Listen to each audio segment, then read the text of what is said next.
প্রিয় শৌখিন ছাদবাগানি বন্ধুরা, আপনারা আপনাদের ছাদ বাগানকে সাজিয়ে নিতে অনেকেই অনেক ধরনের ফল গাছ, ফুল গাছ এবং সবজি গাছ বসিয়ে থাকেন। তার মধ্যে হয়তোবা মালবেরি গাছ অন্যতম। প্রিয় ভিউয়ার্স, আমি পরিতোষ চক্রবর্তী আমার শৌখিন ছাদবাগান ইউটিউব চ্যানেলে আপনাদের জানাই সাদর সম্ভাষণ।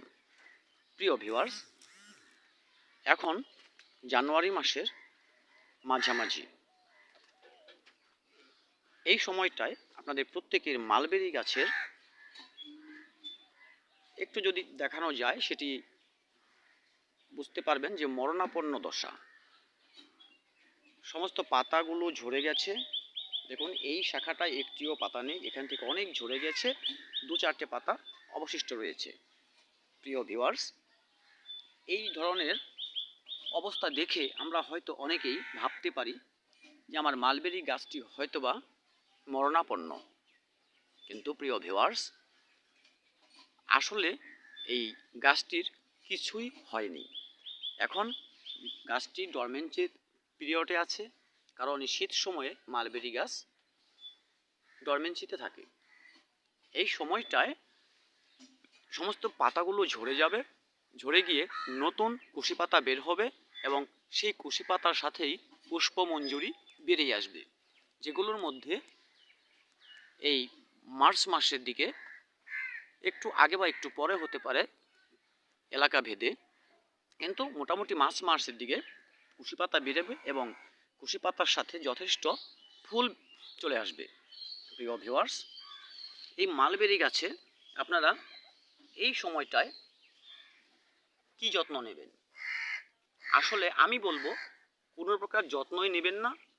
গোড়াতে সামান্য একটু আর্দ্রতা বজায় রাখবেন, জলটা বুঝে বুঝে দেবেন এবং এর তেমন কোনো রোগ বালাই নেই বলে কীটনাশক স্প্রে করার প্রয়োজন নেই। এখানে আপনারা একটি ফাঙ্গিসাইড ব্যবহার করতে পারেন। সেটি স্প্রে করে দিলে এই শীতের সময়ে ছত্রাকজনিত সমস্যা থেকে রক্ষা পাবে আপনার গাছটি। প্রিয় ভিউয়ার্স, যাদের মালবেরি গাছ আছে এই সময়টায় কোনো প্রকার শিকড়ে খোঁড়াখুড়ি করবেন না, কোনো প্রকার খাবার দিতে যাবেন না। যারা আগে খাবার দিয়ে দিয়েছেন সেটা ভালো, যেমন আমি এখানে জানুয়ারি মাসের প্রথম সপ্তাহে কিছুটা গোবর সার এবং মাটি, ঝুরঝুরে মাটিকে মিক্স করে দিয়ে দিয়েছিলাম। যারা দেননি তারা সামান্য পরিমাণ দিতেও পারেন, কিন্তু আর্দ্রতাটা কিন্তু খুব বেশি রাখা যাবে না। আর যারা দিয়ে দিয়েছেন তারা কোনো প্রকারের খাবার এখন আর ব্যবহার করবেন না, শুধু একটু হালকা জলের ব্যবস্থা রাখবেন। ধরেন 2 দিন 3 দিন পর পর একটুখানি জল দিয়ে গেলেন, কারণ এই মালবেরি গাছটি যথেষ্ট সহনশীল একটি গাছ, এটি সহজে মারা যাবার মতো গাছ নয়। এই যে আপনারা দেখতে পাচ্ছেন, আমি একটু দেখাচ্ছি আপনাদের।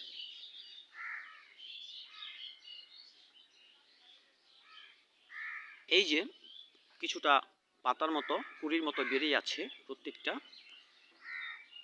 জয়েন্টে জয়েন্টে আছে, দেখতে পাচ্ছেন। এখান থেকেই কিন্তু মূল কুশি পাতাটা এবং ফুলটা বের হবে। দেখুন,